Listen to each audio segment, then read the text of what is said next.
Hello, everybody, and welcome to the PHLY Eagles podcast on a Tuesday afternoon. Bo Wulf, Zach Berman, perfect posture as always. We got a lot to get to on the show today. We're going to talk very shortly to Brian Baldinger, who was in attendance on Sunday as the Eagles came back to beat the Buffalo Bills. You talked to the coordinator, Zach. We'll get into all of that, dip our toes into the San Francisco 49ers. But most importantly, first of all, you had basketball tryouts last night. How did it go? My lungs are still recovering from the pneumonia, so it did not go as I anticipated. My first run out there, I was feeling it. Not like when you feel it when you're, trying to get in shape. This was more like, ooh, there's okay. I was coughing, right? And so what are they? I'm so fascinated by the dynamics of what were the tryouts like? Well, you just sort of played. Yeah, it's an open gym basically, okay. And then they see how many guys showed up. What do we got? Well, I think there's going to be 7 teams or thereabouts. 7 teams. So, wow. So no, 7 basically teams of like 8 guys. What's the? Yeah, 6, 7 guys on a team. Okay. It's 4-on-4. It's a smaller court. Okay. So I love a 4-on-4. Again, I didn't anticipate this leading the show, but we should probably, Kyle and Derek are here. We might need to get them in to help analyze. I'd love to do a post-game show from one of your games. Well, what you'd say is that's a heady point guard who does not shoot. Playing point. Well, famously, we know that you don't pass. No, I pass. I mean, you don't shoot. Rather. Yes, of course. Yes. My heart almost beat out of my chest. If anything, what I'm trying to do is be a good teammate. Yes, you've made pass the ball, play defense. Yes, you wait all week to play these games, and you barely put up a single shot. Is basically the story that's been told to us in the past. Well, I'm trying to win. I didn't know that you were playing point though. Well, sometimes I have the ball, sometimes I don't. But yeah, no, I was bringing it up last night. I did not play particularly well. I will play better as the season progresses. I would imagine so. But a little rusty. To answer your question, it was an open gym and a bunch of it basically the captains evaluate, and honestly, you're looking for height, you're looking for shooting, neither of which I can offer. But if you want someone who knows where to get the ball, I was sort of under the impression. Well, I'll let you finish. First of all, go ahead. And then really tries to fit within the team dynamic, I'm your guy. That feels like a job interview. I wouldn't say that. No, okay. I believe, it's what's the expression? The strength of the pack is the wolf, and the strength of the wolf is the pack. I believe they use that for remember they used that for Bison as well at North Dakota State games. They did that at NC State as well. Now, I was under the impression that it was supposed to you're sort of carrying on with the same franchise. Is that not the case? I do think my captain's going to try to put the band back together. Oh, okay. But we need a little more scoring. So hopefully you can't take it upon yourself to do it. Well, I think that there can be a good year 2 acquisition. I have my eyes on a few, I should say, I think my captain, he's awesome. I think he has his eyes on a few acquisitions who can really help us in that scoring paying department. The big bucks. Well, so I mean, we're trying to win, right? There's a championship at stake here. Okay. I mean, what's the name of the trophy? Is there like a? Oh, I don't know. Okay. The Monday Night League champs. I don't know. Okay. I mean, there's a championship at. Did you win your softball league this year? We won the fall. Okay. We did. There were only 4 games played because of all the rain, but we did bounce back and dominate in the fall after just an okay summer. It seemed to rain every Saturday this year. My son's soccer games were limited to 5 games. Tough. Yeah. That's okay. It's basketball season. They don't rain out basketball season. That's true. That is true. All right. Before we get to the rest of the show, let's transition. I had a chance to talk to Brian Baldinger just about a half an hour ago while Zach was talking to the coordinators. So let's go to that now. His insight on Eagles Bills. Lane Johnson. We know that Baldy is the Lane Whisperer, and also sort of flipping our attention, turning it forward to the San Francisco 49ers a little bit. Let's check that out. All right, time for the main event. We have our weekly session with Brian Baldinger. Baldy, you were in the house on Sunday for that crazy game between the Eagles and Bills. I guess my first question is, what was the biggest difference for you from watching it in person to getting to sort of grind the tape on it? What jumped out? Well, just the emotion in the stadium. You're not going to get that in the film room, Bo. And just walking the field before the game and talking to Josh Allen and Diggs. I mean, it just had the buildup of a big game. The crowd was into it. It's a late game. It's a big national TV game, CBS. It just had a buildup of a big game, and it felt like that, and it played like that. It played like a playoff game where you can have like these runs of emotions and momentum shifts, and we saw all of that in the game. Going right down to the 59-yard field goal, to send it to overtime, and then the plays in overtime. I just thought that's what kind of was the difference to me, between studying it and being there live. So I guess let's start with the Eagles offense, and I do want to ask you about Lane in a few minutes. But first, in terms of the flow of that game for the Eagles, so much struggle in the first half. They had the one touchdown drive, but then really couldn't get anything else going in that first half. What sort of changed to you in the second half, and what did that sort of say about, there's so much focus on Brian Johnson, right? In terms of in-game adjustments, what sort of popped for you? Well, they were kind of in a deep malaise to start the third quarter too. They went 3 and out to start the third quarter, down 17-7, and then they popped a big run by DeAndre Swift, and honestly, it was an incredible block by Kelsey that sprung them. And I felt like that was the spark plug. They got it flipped field position. It was 36 yards. They ended up scoring on it. I think that was, the first time that they got the ball to Devontae for the touchdown, and it was really a well-designed play.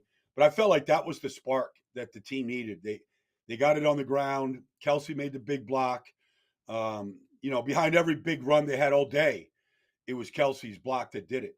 And so I felt like that kind of, when he gets out on the perimeter and he starts moving, and whether it's Jalen Hurts, finishing touchdown run in overtime, whatever it is, like it seems like he springs big runs with his blocks. That block on the game winner, the quarterback draw or quarterback trap, whatever you want to call it, when he comes out. I mean, I don't know how many guys can do that. Dodson's right there. I mean, Dodson's a good player, but he's right there to stop it, and Kelsey just basically sandwiches him, and Jalen goes right by him, and he's in the alley. And so, I counted 5 or 6 blocks like that from Kelsey in the game, and when their running game is going, usually everything else goes as well. And obviously on a day when they don't have Lane Johnson and Jack Driscoll steps in, and it seemed to me did a better job than he did in that Jets game for sure. You need Kelsey and you need Jordan Mailata and Landon Dickerson to be, stepping up their game a little bit. It seemed like maybe that was the case. What did you see from the right side of the offensive line without Lane? Well, it's good getting Juergens back in there. He's a really good player. He's also very athletic. He gets to the second level really good. And they've got some big guys up front that he handled. But I thought they did a good job just game planning. They didn't leave Driscoll out there all by himself against Von Miller and against, Gregory Rousseau and some of the guys that are out there. And so I think from that standpoint, they didn't give him help all the time, but they had a guy, they had a tight end there, a back, they were chipping.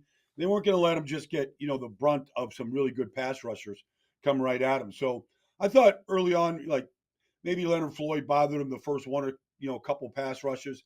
Obviously, he got the tip that became intercepted. That's not Driscoll's fault. That happens when you're throwing the ball to the perimeter as much as teams do these days. But I thought Lane Johnson, was in his ear on the sideline. Like he was coaching. He was helping him out. Just everything from his stance to getting off. Like I thought he got off on the snap really, really well.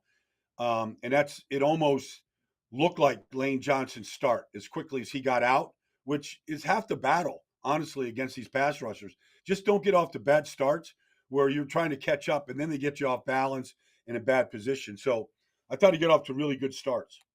Knowing Lane as well as you do, what do you think that was like for him, having to sort of be the coach on the sideline instead of being out there? We know how much of a warrior he is, how much he wants to get out there. What do you think that Sunday was like for him? Well, I don't think it was pleasant. I mean, he did work out. I told him just to be smart. I didn't tell him not to play. I just said be smart. You got Bosa coming to town, this week. You got Micah the following week. You've got playoff games. I mean, you just got to be smart. I told him Trent Williams missed 2 games with a bad ankle. They lost both games, but he's playing at back to the same level now, and 49ers are rolling. So you just have to be smart. Like sometimes you got to take a step back. Nobody wants to take himself off the field. But, this thing might be nagging from the double hernia surgery he had last year, scar tissue. Could be a lot of different things. But I thought, look, he's all about team. He's all about winning. So if Jack Driscoll's in there, he's going to do everything he can to help him out. I mean, obviously Stout's doing his job and Kelsey's calling snaps and all that stuff. But you help a guy out as much as you can without interfering with him. The guy's still got to go play. But if you can give him a nugget here and there that can help him against certain guys, then you impart that. It's, you become the coach at that point. On the defensive side of the ball, 92 plays on the field for the Eagles defense, just guys getting gassed, you sort of imagine, and still Jordan Davis, in overtime with the game on the line, is chasing down Josh Allen. Jalen Carter's playing a ton of snaps. What jumped out to you? What impressed you about, sort of the mettle of the guys on defense in this game? Well, both those guys. I mean, they both played the most snaps they've ever played in a game. They needed them. Fletcher went down. Milton's down. I mean, they're down bodies. And so they don't have the same rotation. So, we haven't seen either one of those guys play that many snaps, and they were really good. Outside of the one drive where Buffalo ran it kind of right at them that got, ended up in a touchdown. Outside of that drive, I thought they played against the run really well. I thought they had good pass rush. They moved Josh. I mean, he's an elite player. Unbelievable, so, man. The touchdown run and, extending plays. I mean, he's just as good as there is. But at the same time, I thought they controlled the line of scrimmage pretty good up front. So, they drafted those guys to be the future, and maybe the future is now. Maybe it's here. Like that. So maybe they got to play more snaps going down the stretch, depending on the state of the injuries. What'd you make of the final play of overtime for the Bills? The third down to Gabe Davis, Josh Allen lets it go. What do you think's supposed to happen there? Well, I think it's a blitz zero look. So, on the outside right there, Slay's one-on-one. You got Diggs, who usually runs the underneath route, which he did. The Eagles got it, but, Gabe Davis got over the top. And look, Josh Allen probably thinking there's nobody in the post. I'm throwing it to the post. Gabe Davis is like, I got past, Slay, just put it up here to the corner, and I'll just run underneath it and, end the game. And it was just a massive miscommunication on both sides. I don't know who's at fault. I know Josh was really ticked, but I'm sure Gabe was too. They had a chance to win the game right there. And they got what they wanted. Honestly, they actually picked up a zero blitz pretty good. Josh had time to see the whole thing, and he threw it to the post because I'm sure that's what their play is and what he thought it was supposed to be against that look with nobody in the post. Byard's blitzing, they're sending everybody. So it's a big breakdown on their part. Now, obviously, all eyes on Sunday's game now between the Eagles and Niners. We're sort of joking about how this is the Niners Super Bowl, given how much they've sort of talked about, that NFC Championship game in the 11 months since. But in terms of between the white lines, the eye in the sky don't lie, what can you tell us about what makes this Niners team so difficult to prepare for? Well, they've improved a lot. They lost 3 games in a row. And so, and then they had a bye week. So they went a month without winning. So that leaves a really bad taste in your mouth.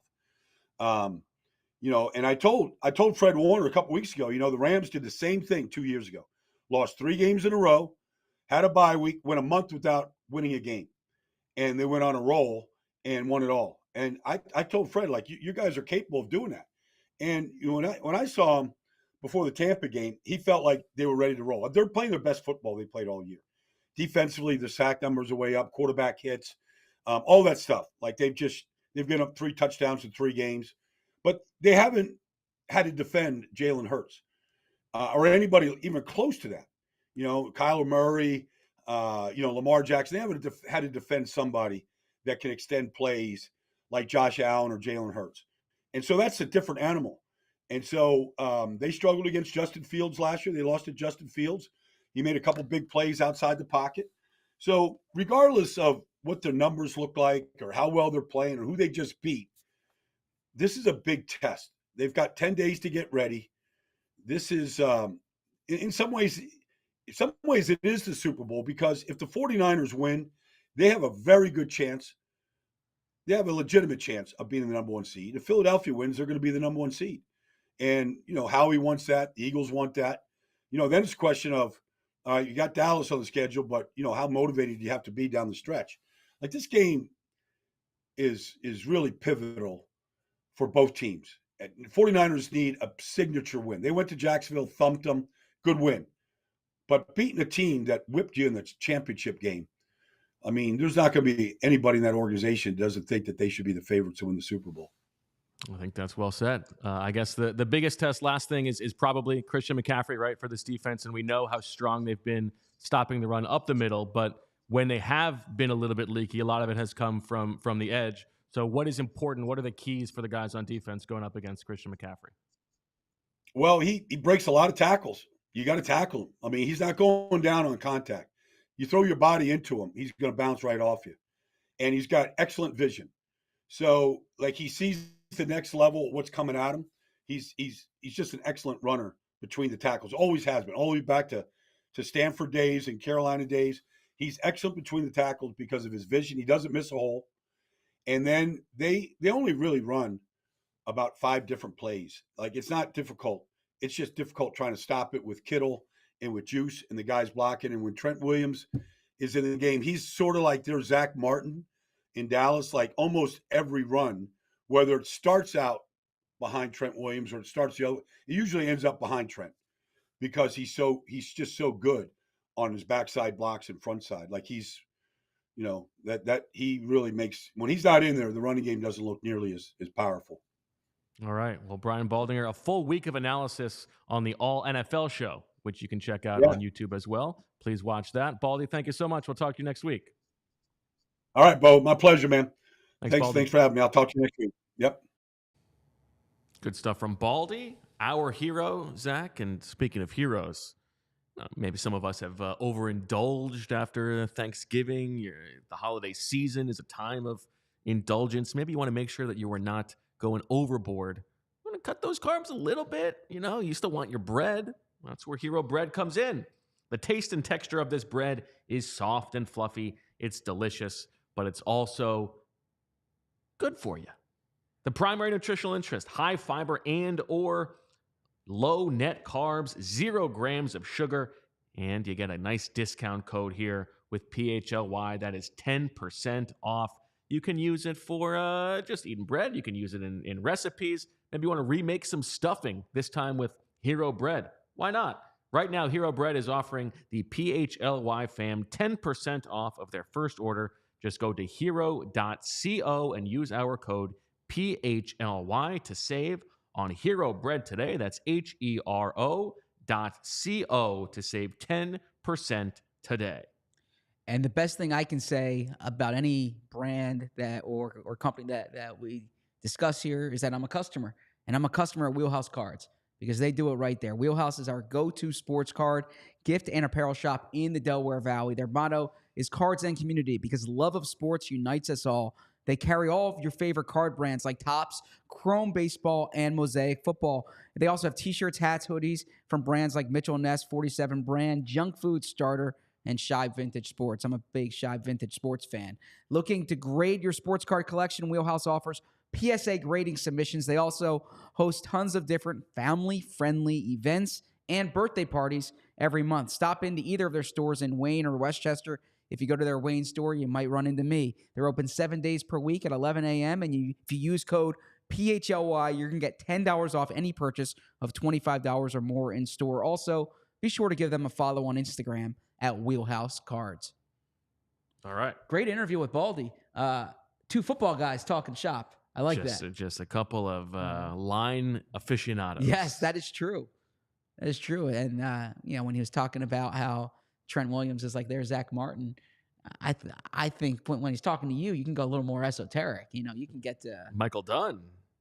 Michael Dunn. How about that? You used him in Immaculate Grid recently. No, I did. Only one team. Although, if only they knew how many teams it took to get to getting in a regular season game, which is what makes it qualify for Immaculate Grid. I haven't done today's. Have you? I have not either. Maybe we'll do it at the end of the show. That'd be a fun staple. Yeah, why not? All right, Zach, you were down at the Novacare Complex that way earlier today. You talked to Sean Desai. You talked to Brian Johnson. You talked to Michael Clay. Let's start with Brian Johnson, the man who has been in focus for some of the past few weeks. What did you learn from Brian Johnson? Well, first off, I want to set the scene here of this interesting dichotomy because it's similar, frankly, to how Eagles fans were kind of dealing with Jonathan Gannon last year, in that he's getting questions up there, fair questions, about are you aware that you are like the subject of criticism among fans or scrutiny among fans?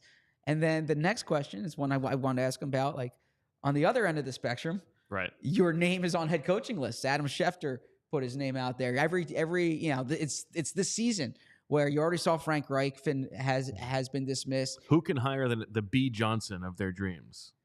Ben Johnson or Brian Johnson. But Brian Johnson is a legitimate head coaching candidate in this league, and I think you'll see that pick up steam. So sometimes I don't want to frame it as a disconnect because all these things are nuanced, but kind of the way the league sees the assistant is the way it's different than kind of the fan base sees the assistant, and the fan base sometimes is focused in on what's your play call on 3rd and 3, right? Whereas the league's looking at, all right, how are you as a coach? How are you as a leader? What's your vision? Who have you worked with? Who do you know? There's different ways of framing it. I think that's over. I think that's too much credit to the league. I think oftentimes the league works.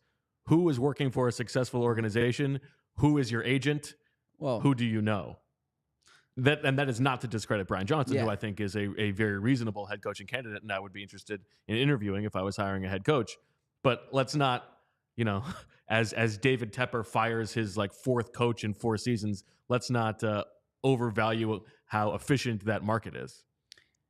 Well, I'm not overvaluing how efficient that market is, and certainly if you're the offensive coordinator on a 10-1 team, and you were the quarterback's coach for the number 2 and MVP candidate last year, then your name's invariably going to be on that list. But the league has done some things behind the scenes for Brian Johnson to be in front of decision makers, and you've seen that. Sure. And Brian Johnson, I'm fascinated by his resume overall. And again, you're hiring more than a resume; you're hiring a personality. But he's worked for some real creative coaches. He was an offensive coordinator at 25 years old at Utah. And the thing that I keep bringing up, because this also shouldn't be dismissed, is he's played real high-level college football. Brian Johnson was the starting quarterback on a 12-0 Utah team that beat Alabama in the Sugar Bowl. And Brian Johnson was talking today about how the team is put in these – how the team handles these late game situations, and they stay calm and they have composure, and there's certain poise that they play with, and they believe they're in it. And there's a part of me that's thinking if I'm Brian Johnson, I'm flexing up here, man, because he once beat TCU, I think 13-10 by leading TCU by leading Utah on a dramatic drive against Gary Patterson's defenses, who are renowned to be some of the toughest defenses in college football. I think he went 7 for 9 on that drive. I did. This is some real sicko stuff. I hope I'm not speaking out of turn here, because it wasn't when the microphone was on. But I did bring that up to him afterwards. I'm like, you should have mentioned that. And Brian Johnson, credit to him with a little flex here. He could have mentioned the Oregon State game, which is even more impressive. Nice. People had already left. So I bring that up as a way of saying Brian Johnson. I suppose I've been on a personal crusade ever since he was named the offensive coordinator. He's sometimes billed as Jalen Hurts' lackey. right? Yes. And even, Press Taylor was kind of built that way when Carson Wentz was here. Brian Johnson's very accomplished within his own right. I'm not saying that he's making like great play calls every Sunday. I'm not saying he's going to be a great head coach. There's a lot of variables there. But Brian Johnson is far more than a Jalen Hurts creation. And I think sometimes it's framed that way because he played for Jalen Hurts' father. I totally agree with what you're saying. I do think it's very funny to say he could flex a little bit and say I once scored 13 points against Gary Patterson's defense. It's like, that's okay. No, that's fine, the fourth quarter comeback. I know, but you're talking about you led with 13 points. Like, okay, but I think that's actually. I mean, we have talked about it before. Yeah. Like he is not just here because he played for Jalen Hurts' dad in high school. He has plenty on his resume, and to the thing that you've talked about with Nick Sirianni, there was more to being a head coach than just what you do as a play caller on Sundays. And Sirianni has talked about how Brian Johnson has that calm. Mm-hmm. And it certainly is juxtaposed with the way that Sirianni is on the sideline. And I think back to what Fletcher Cox said last week about how the calmer you are, the calmer we are going to be. I do think that Brian Johnson is is a steady hand. Yes. And I think that goes back to his playing days. But to get back to the original question, I'm sorry that I took the deviation that I did, was he spoke today about that criticism. And he's like, this comes with the job. He gets it. It comes with playing football. He's used to it. He experienced it as a player. Like this is part of his role. It doesn't bother him. He doesn't think about it. It wouldn't do him any good to pay attention to it. That was his response to the criticism. His response to the head coaching interest is the standard. He can only control what he can control, and right now, like his focus is with this team. Now, some nitty gritty stuff here. They need to figure out the slow starts in games, and that did come up. And there is kind of a feast and famine to the offense. It's either like 3 and out or a touchdown drive. And there's things they're looking into. I saw an allusion to a play call that he had to Julio Jones on a third down, like a pass to the flat. And I did ask him what he liked about the horizontal passing game. And he asked for clarification on what I meant by the horizontal passing game. And I said, when you're throwing the ball you're throwing the ball out wide, I imagine you're trying to get guys in space. Like I was trying to tee him up there. And so what he said is that there's a few things. First off, you're trying to get the defense to cover every blade of grass, right? So not just the length of the field, but the width of the field. Okay. Classic Chip Kelly talk. Yes. Number one. Number two, he said, you're trying to get the ball in your playmaker's hands in space. Now, I don't know if Julio Jones is that playmaker, but thank you. Julio's coming though. Julio's coming. But the third thing, and I think this is probably most valid for the sake of this conversation, is he said sometimes those plays are like checks out of runs. So whether there's an RPO or there's a check, but they have a run called, the look's not there, and the check is that quick pass. So there's different variables there that you can look at. But overall, I can't emphasize this enough. And I'm not trying to be a Brian Johnson lackey. I know I've received a lot of criticism for defending Jonathan Gannon last year. All I'm suggesting is that the numbers right now are not far off from the numbers at this time a year ago. Correct. And I know that's a talking point that the organization's given, but that's like objective data. That's true. And they are facing a tougher schedule this year. I think there are isolated calls that I disagree with. Then I think there's a certain rhythm to the game that he can do a better job with.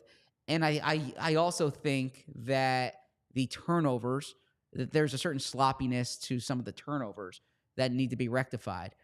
But I think the Brian Johnson criticism is a little overboard right now. Now the offense needs to play better. Against Kansas City, it was the second worst yardage output in the Sirianni era. Through 3 quarters on Sunday, Jalen Hurts didn't have 100 yards. But when you look at the macro, not the micro, the macro, I think that Brian Johnson's... What about the Algro? Oh, I can have a whole show about Algro. I would love that. Algro was very influential in my understanding of football early on in my career. Learned a lot from Algro, seriously, and it's a man I respect. Well, he's a man in a position of power, so of course you respect him. All right. Should we unpack that one, or should I just let that slide? I'm not quite sure what that meant. You can finish your Brian Johnson point. Chat, please come back at me if I'm wrong here. I don't think Brian Johnson's done that bad of a job this year. Like, I think the criticism is part. He's the guy calling plays. You don't like the plays, so you blame the offensive coordinator.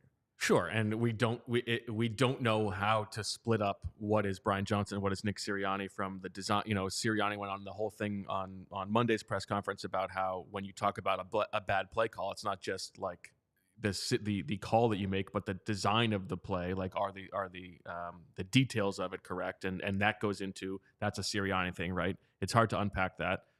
I think the frustration with the offense, not Brian Johnson, but the offense at times, is that there are these long periods where it seems like they are stuck in the mud and they have a lot of 3 and outs. Daniz has tweeted about how like when they get a first down, they're like the best team in the league or are close to the best team in the league in getting points, but there are too many times when they do not get first downs. And it does seem like there are times when they are not doing the simple things where it's like, here's a run to Kenny Gainwell, or here's a pass to Julio Jones. Like, let's get our best players involved. And it's and it's also a Jalen Hurts thing. Like, Jalen Hurts was not playing well in the first half against the Bills. Exactly. He was not seeing things clearly. I don't know how much that was on Brian Johnson. That's a Jalen Hurts thing. And so Brian Johnson is the boogeyman for whenever there's a problem with the offense, it's the new guy. It's not just him. But I do think that there are, like, eye test wise, the offense is not as crisp, like on a drive in and drive out basis as it seemed last year. Maybe that is the schedule to what you were talking about. And over the course of the season, the numbers are very similar. I do agree that it doesn't feel quite as easy as it did last year. Yeah. Now I think the schedule does have something to do with it. I also so do expectations, right? Like, and there was a lull there in the middle, the late last year, I think, is at the Colts game in particular. I'm not disagreeing with you. I'm real glad you brought up the Jalen Hurts point, though, because I brought this up in the post game when it was a fair question from Jamie when he said, this strikes me as like a Brian Johnson game with Lane Johnson out. My response is, no, this is a Jalen Hurts game. And I think sometimes it's like all the good things in the offense are put on Jalen, and all the bad things are put on Brian Johnson. Right. And it was that way too.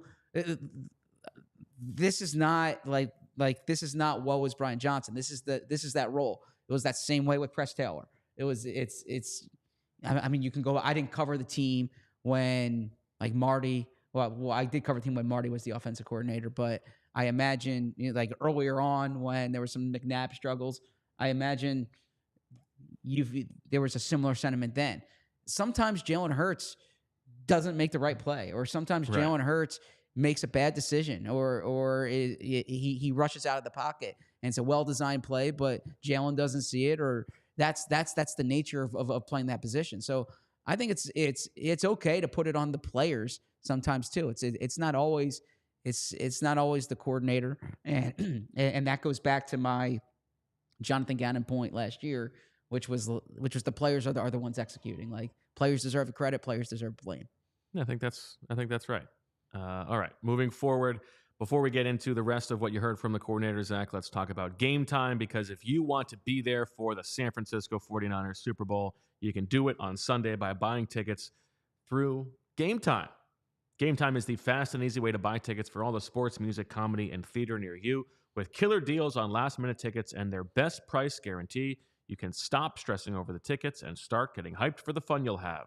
They've got flash deals and last-minute tickets, easy to find and buy, tickets for every kind of event in your area, images of seat views, lowest price guarantee, event cancellation protection, job loss protection, and more. It is the fastest-growing ticketing app in the country for a reason. Buy tickets in a matter of seconds, just 2 taps. 2 taps, and you're set. Tickets are sent directly to your phone, so you never have to dig through your email. Snag the tickets without the stress with Game Time. Download the Game Time app, create an account, and use code PHLY for $20 off your first purchase. Terms apply. Again, create an account and redeem with code PHLY for $20 off. Download Game Time today. Last-minute tickets, lowest price guaranteed.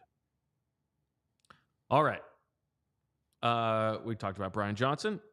How about Michael Clay before we get to Sean Desai? What did you hear from Michael Clay? Somebody who has been through the Brian Johnson ringer of having his job called for and has come out on the other side with a unit that is now #1 in special teams DVOA. Yeah, and credit to Michael Clay because this special teams is playing really well. Credit to the players, of course, too. Michael Clay, there was a few things there. Jake Elliott questions there, and no knock on Michael Clay. I think he would tell you this too. He's not like coaching Jake Elliott through kicks, and he would tell you that too. But he did talk about the operation there. Gave a lot of credit to Rick Lovato's snap. Brandon Mann got the hold down. He liked the blocking. He says that's a key. Like Jake Elliott's very seldom under pressure, and that comes from the reps and practice and the film study. He said Jake Elliott's kicks though, like knew exactly how to kick it, where to kick it. So a lot of credit to Jake Elliott there. Jalen Carter's blocked field goal. He said actually Jalen Carter came close on the 48-yarder too to blocking that one, and great pressure from Jalen Carter, but actually really liked the penetration from Jordan Davis in the B gap there that he thought made a difference on that play. So even though Jalen Carter got the block or got his hand on it, Jordan Davis really disrupted timing there. So gave credit to Jordan Davis. In yesterday's press conference that Nick Sirianni had, he was effusive in his praise for Britton Covey. Said Britton Covey's the best returner in the league. We talked about this yesterday. So I wanted some more background from Michael Clay. I asked him specifically, state your case. Why is he the best returner in the league? And he's like, I don't have to. Since week 13 last year, look at the numbers. And talked about the advantage that Covey's giving them, the way Covey's playing. I asked about the conversation that Sirianni had, that Sirianni says he has, where he says to the coaches, like, is this guy going to be first-team All-Pro? You know, is this guy going to make the Pro Bowl? And Sirianni says he's on a mission for this to happen. Well, so Michael Clay said Sirianni's not necessarily tracking each team's special teams throughout the week. Okay, so so they actually give him data on like how the other special teams performers are doing, and give Sirianni a chance to see how Covey is, and then Sirianni can kind of put that into his messaging. Clay was asked by he's got to break one. He's got to like score a touchdown. Yeah, so Clay was asked about that as well. He was asked about, first off, Covey being like a punching bag out there, and he said he's had this conversation with Covey that it's not a matter of Covey like inviting hits. He's what, 5'8", 5'9", 170 pounds. When he hits, but Covey doesn't feel it as like in the way that one might think. But he did say, so this is an interesting anecdote. After the game, Michael Clay went to congratulate Alameda Zacchaeus on his touchdown pass, and OZ was pissed off about the block that he had on a Covey return. That he thought if he could have just had this block in a better position, then Covey could have broke it loose. So he says that speaks to the nature of the special teams, but it also shows that Covey's that close on some of these. I do feel that like Covey's skill is that he's good at turning what could be like a 3-yard return into a 12-yard return, but he doesn't have like the explosive, like a Kevontae Turbin explosiveness to, like, once he makes two guys miss, all of a sudden he can just run. He's quicker than fast, right? He's shiftier than he is explosive. I like that. That's fair. I'm not disagreeing with you there. That's great. I mean, he's been doing a great job. Also, shout out to Clay on keeping it honest. What the kids say, keeping it 100, as Paul Reed says, keeping it 50 times 2, right? I think that's what Paul Reed says. I saw it in the chat earlier on, thanks to Cousin Grace. But yeah, I'm not listening to everything Paul Reed says. So it was framed to Michael Clay. Have you ever had a returner as sure-handed as Britton Covey? And he said, I coached Darren Sproles. Right. So I like that answer. He was a good special teams in San Francisco too when he was the assistant. Yeah, yes, that's true. It actually, if you want a little Al Groh anecdote, there's this. I'm going to butcher this anecdote now as I say it, but it was this funny thing where he was asked, like, is this like the best performance you've ever seen or best player you've ever seen? And Al Groh was just like, 56. And that was his answer. And he was referencing Lawrence Taylor, but it was just the wistful way with which he thought about Lawrence Taylor. That reminded me in a different scale when Clay was like, yeah, Darren Sproles. I mean, no disrespect to Britton Covey, but you're not Darren Sproles. You got a long way to go to be Darren Sproles. So, sure, I know Darren Sproles. I coached Darren Sproles. You, sir, know Darren Sproles. Yes. Yeah. Okay. Michael Dukakis, right? That's where it's from. Good job. Okay. I was a political science major, American history minor. I know this very well. I mean, he's no Al Groh. I hold Al Groh in high Hail to the esteem. chief. Compliments to the chef. Compliments to the chef. So then the last thing from today was Decide. Did we get into Decide? We have not yet. Okay. So because we talked off air, so sometimes I conflate the two. As Barkan used to tell me, don't do the show in the green room. Okay. But I literally used to do Daily News Live and Philly Sports Talk. Flex. Flex.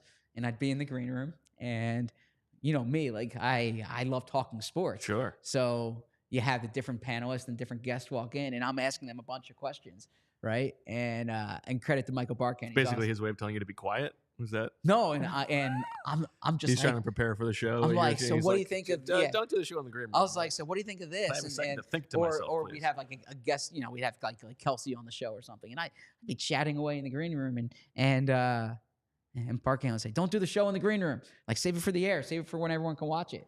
Don't use your fastballs then. So whenever we do show prep, sometimes I need to remind myself, don't do the show in the green room. That's Joya. I think Joya sold that more than you did. Well, I think we can have Julia on the show. I would love that. She'd be great. So Sean Desai. Before we get to Sean Desai, let me Okay. tell you about FOCO. Okay. Now, see, this is what's going through my mind is we got to get one more thing in before we talk Sean Got Desai. to pay the bills, man. Got to pay the bills. Let's talk about FOCO. You know about FOCO. We talk about FOCO every day. FOCO is a leading manufacturer of sports and entertainment merchandise with a product line that includes apparel, accessories, toys, collectibles, novelty items, and more. It is the best officially licensed gear for all sports and fandoms. It's football and tailgating season. Overalls, hoodies, hats, sunglasses, bags, everything you need for a game, everything you might need for a bit of a holiday gift. FOCO has hooked PHLY up and provided awesome pieces for our sets. FOCO always has our back for Philly sports, and they have yours too. Get the best gear around by using the link in our description. For all non-presale items, use the promo code PHLY10 for 10% off. All right, tell me about Sean Desai. So with Sean Desai, a big thing with them is getting off the field on some of these third downs. They allow third and longs because if you do that, then these high snap counts that you're seeing from the it's a problem. Let me give you some numbers here. Yes, okay? I love this. They are 29th in the league in third and long defense in terms of allowing first downs, right? And if you get really specific, where they're really, really bad is between 7 and 10 yards. Okay, so when and this is a problem because when they are built to stop the run, and it's all about forcing teams into third and long, they are dead last in the league. They have had 30 plays against them between 7 and 10 yards to go. They've given up a first down on 50% of them, 15 out of 30, which is crazy. Like the league average is low 30%, actually about 36%. That's bad. And it's been a problem. The numbers match the eye test. Yes. That has been where they have struggled this season. And it's bad because, as I said, that is sort of the structure of the defense, it seems. When you are so good stopping the run on first and second down, you got to get off the field on 3rd and 7, 3rd and 8, 3rd and 9, 3rd and 10. So that's a problem. Now, the Niners, you're hoping you can stop the run on first and second down too. You can't be doing that in these games that matter. What did he say about the third and long defense? Yeah, so he said it's on him. He's doing what any coach does. He said it's on him, and there's things within that they need to do. He did not give specifics on it, but he spoke more generally about how that's factoring into the snaps. So the Eagles can't control the offense going 3 and out. They can't control a quick turnover when the defense gets back on the field, but they can control getting off the field. And when they get off the field, some of these games when they're at 70, 80, 90 snaps this past week, those are more in like the 60s or so. So getting off the field is going to be critical here. And I'm glad you brought up those numbers because it shows that they're not doing that well enough at all. Yeah, I mean, I was surprised just how bad they are. I would have guessed low in the league on 3rd and long. 29th in the league is pretty bad. But I mean, even though it's a specific, like a very specific tent pole, that's not the right word, but still, 32nd in the league, 15 out of 30.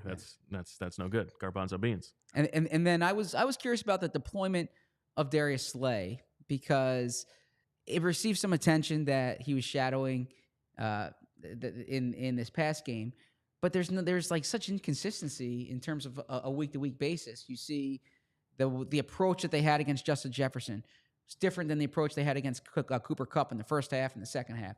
Different than the approach they had against CeeDee Lamb. Different than the approach that they had against Stephon Diggs.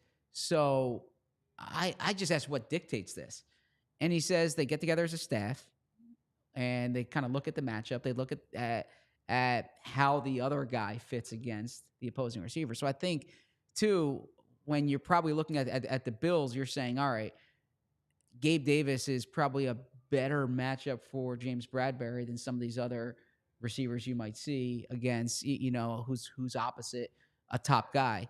You also probably want to look at how many times they're playing in the slot, what their left-right distribution is. Now that you have Bradley Roby, there's a little more flexibility there, I think. So I'm curious because you do have CeeDee Lamb coming up in 2 weeks. You have DK Metcalf coming up in 3 weeks. And then in the playoffs, you might be seeing some of these top receivers again, right? Now, the Niners present their own challenge because they have 4 or 5 guys, 4 or 5 skill guys who you need to account for. In particular, 4 jump to mind, which is McCaffrey, George Kittle, Brandon Ayuk, and Deebo Samuel. And Deebo's a very unique player in his own respect, and that Deebo matchup against James Bradberry is going to get a lot of attention based on some of the fighting words going on. Deebo called him trash last offseason. Yeah, and then said he doesn't take back anything he said or stands by everything he said. So I don't think this is a big Slay matchup, but I am curious because there's no uniform approach to how they're doing this. Well, I think this is the most impressive part of the Sean Desai experience so far is that there is an unpredictability week to week and snap to snap within games about what they're doing on defense. And not only like, it's not like you're just playing Madden and you can say, let's play this defense, let's keep them off guard by playing. Like the players have to be able to carry that out. And with so many moving parts, like the revolving doors injury wise, and also the rotations in defense, it's Eli Ricks on 3rd down. It's Bradley Roby on 1st and 2nd down. The linebackers are rotating. He is able to call different things throughout the game and get the guys to be in the right position. And I think that is the most impressive thing that we've seen from the defense so far. That's a really good point. And there's a certain irony that he's kind of made non-rotational positions, rotational positions, and rotational positions, non-rotational positions. Yeah, exactly. Like it's now, I think part of it is they see a delta in a significant way between Haason Reddick and Josh Sweat and the next guys there. Yeah, and Sirianni will say you got to do what you got to do to win the game, but I'm still worried about the long game of it. Yeah, so I actually did bring up to Desai. I was curious how unique the Eagles' Wednesdays are relative to where else he's been in the league, because unlike these other coaches, this is probably new to him, like having a walkthrough every Wednesday. And he says every coach has a different approach for how they handle Wednesday and Thursday. He thinks the Eagles have a method that's been successful, and walkthrough is kind of a generic term. My understanding is they're not walking through. What they're doing is they're going through the plays, but it's a way to kind of alleviate some of the like physicality of practice. It's more of a mental preparation than it is the physical, how physically taxing it is. And again, this is me speaking, but I do think that has something to do with the way they're operating on Sundays. And Sean Desai did say everything that the Eagles do during the week, everything is geared towards Sunday, that might seem like an obvious statement, but that's not the way a lot of teams do it. A lot of teams say like the most important day today is this Wednesday practice, right? and you need to practice a certain way to play a certain way. And the way the Eagles have done it is like, let's get these guys to Sunday. Let's get these guys in optimum condition for Sunday. And I'm going to keep bringing this up because I do think that factors in to the load level that they think these players can take, because they're monitoring them throughout the week. They have a certain exertion level that they're going to get to have on Wednesday and on Thursday and then on Friday. And I think they feel that they can push the envelope a little more on Sundays based on the way they're dealing with Wednesday. My pushback on that is that has been the organizational case for some time, certainly throughout Nick Sirianni's tenure. Yeah. And still, Sweat and Reddick in particular are on pace to play many more snaps than they have under Sirianni or whatever the top two edge rushers are. The same thing goes for the defensive tackles. For an organization that has always heavily rotated the defensive line, they are not doing that this year. Yeah, that's a good point. And we spoke about this yesterday. To me, an underrated storyline that should start to get a little more attention here, and it's not factoring into wins and losses, but it is a relevant one when you look at kind of the domino effect, is Nolan Smith's development. Yeah. And Nolan Smith needs to play more. Like when you're the 30th pick in the draft, at that position, and as you've pointed out, a fourth-year player, but I'm sorry, a four-year player. But even the four-year player aside, he was not drafted from the championship program. Yeah. Like he is supposed to be ready. Yeah, he was not drafted to have a redshirt year. Now, he was not drafted to be an every down player, to be the top of the depth chart, but he was drafted to be within a rotation. And when they waived Derek Barnett, what you're doing there is you're signaling this is for, you want to play four guys. Here's your fourth guy. And I think I said it on the air during the trade, before the trade deadline, but then there was behind the scenes messaging. I think that suggested this as well, that they're hoping Nolan Smith is their edge rusher acquisition, basically. Like the uptick that you get from him in the second half. And we're rolling into December now. We need to see more from Nolan Smith. And if Nolan Smith can give you 20 good snaps, 15 to 20 snaps a game, that makes Haason Reddick's life so much easier. Yeah, I mean, it took them playing 92 defensive snaps for him to finally get over 10 snaps a game. He played 11 against the Bills, and you need more from him. I see Tracer Bullet says edge that the edges usually take some time. I'm going to push back on that, right? Like his assignment's to run toward the quarterback. Now there's nuances to the position, but what you need him to do is you need him to give you quality pass rushes and set an edge. Yeah, I'm not even asking him to be productive. Yeah. I'm just asking him to play some snaps. Like it's not a red flag to me that he doesn't have 5 sacks. It's a red flag to me that they don't trust him to play 20 snaps a game. Yeah, and by the way, some of these offensive tackles that they're seeing are like either replacements or replacement level even. Wow, shots fired. Nolan Smith should be able to get some productive snaps against these guys. We saw it in training camp, so I don't know if it was a matter of the injuries slowed him down, or if he hit a wall, but I do think we need to see more from him. All right, last thing to discuss. We touched on it a little bit yesterday. Shaq Leonard going to visit the Dallas Cowboys. What's the situation there? So what's interesting to me about this is you're acknowledging that he's going to the Cowboys building, right? And there's the old adage in recruitment, whether you're trying to get a coach or you're trying to get a player, don't let him out the building. Don't let him out the building. So if the way this has been framed by really credible reporters, Adam Schefter, Diana Rossini, Josina Anderson, that he's visiting Dallas and that he's expected to be in Philadelphia tomorrow, I believe. And I think John Clark had a report out there, and I do know there's interest from the Eagles. I can say that. But what you have to wonder is, if he doesn't sign with Dallas, okay, is it something that they saw, like you're getting a guy that they're letting out the building, or is it the type of thing where he sees this from a business perspective and that there's leverage on his end? You have these two rivals going after him. It's a good position to be in. But it's not a money thing. It's not a money thing. Because he's getting the money from the Colts. It's offset. Right. Yeah, exactly. So it doesn't matter what these teams are offering money-wise. It's opportunity. the situation. Yeah. So I am curious about that. But when when he visits Dallas first, if they let him out of the building, then well, Nick goes made up. no secret. He said they've still got a relationship. So if they really want him, Nick is texting him while he's there, like, you got to come see what we've got. Yeah, let's see Nick. So it's been a while since he had to recruit at that. What is it, Bahama Breeze or whatever it was? Yeah, I was going to say the my understanding when he was at Indiana University of Pennsylvania, okay, which was his last college stop. Okay, he was at Mount Union first. You did a great job chronicling that. When he was at IUP, that this guy could recruit. Like this guy knew how to. This guy knew how to make it happen in recruiting. So what was the King of Prussia place? The Bahama Breeze. Oh, was that what it was called? Yeah, Bahama Breeze. Oh, really? Well, yeah. I'm reading your stories. Yeah, Royale Edwards. He was, and a handful of other guys. This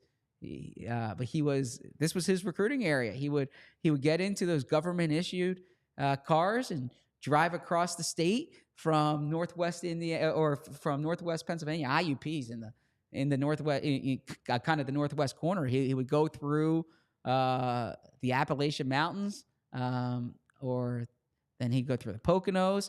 He would roll into these different schools here in Southeast Pennsylvania. He would always wear a shirt and tie, which his coach wanted him to do. And yeah, Nick Sirianni, from what I understand, when he was 23, 24 years old, this guy could recruit. There you go. We'll see how it plays out this week. Yeah. Speaking of which, to all the Temple fans here, or the Temple crowd watching us, Fran Brown, former Temple assistant, now Georgia defensive backs or Georgia assistant. It looks like, according to multiple reports, including Bruce Feldman from The Athletic, that he is going to be the next Syracuse coach. So this really, yeah. So this pipeline from Philly / South Jersey to Syracuse, you're going to see it in great effect. And I saw two Pro Bowlers on the field on Sunday, Haason Reddick and Deion Dawkins. And if those are the players that Fran Brown's getting up to play in the Carrier Dome, then it'll be a new era of orange, if you will. It's interesting that Syracuse would have to stoop to hiring the second best Fran from that era of Temple football. Shout out to Fran Duffy. Yes. Okay. I mean, Fran Brown. I didn't know. I don't know Fran Brown from Adam, but no, I didn't know they would go in that direction. He's no Fran Duffy, that's for sure. Excuse me. I actually thought they would go like Dan Mullen or Bob Chesney. But the fact that look, if you're pulling from that Georgia pipeline, it worked for Dan Lanning, it worked for Sam Pittman, it worked to a certain extent with Mel Tucker before things went all right. Not sure we needed to go to Mel Tucker but on this episode, Zach, but okay. No, I'm saying when he was the coach, he won games at Colorado and then at Michigan State, and I will leave it at that. But Kirby Smart's a great program to learn from. And I think Matt Rule is a really good head coach, and Fran Brown learned from him too. Okay. Pipes all clean? We're good to go? Close the show? Staying away from that reference. All right. That'll do it for this episode of the PHLY Eagles podcast. Thank you to everybody for listening. Thank you for watching. Make sure you're hitting subscribe, download, evangelizing about the show, all that good stuff. We'll be back on Thursday and Friday this week. Plenty to talk about as we prepare for Eagles-Niners, a game with significant playoff implications. We'll talk about that. We'll unpack it all as the week goes on. So for Zach and Julia, I'm Bo. We thank you for watching. Thank you for listening. We'll talk to you on Thursday. And as always, we love you. We all silly like the mayor.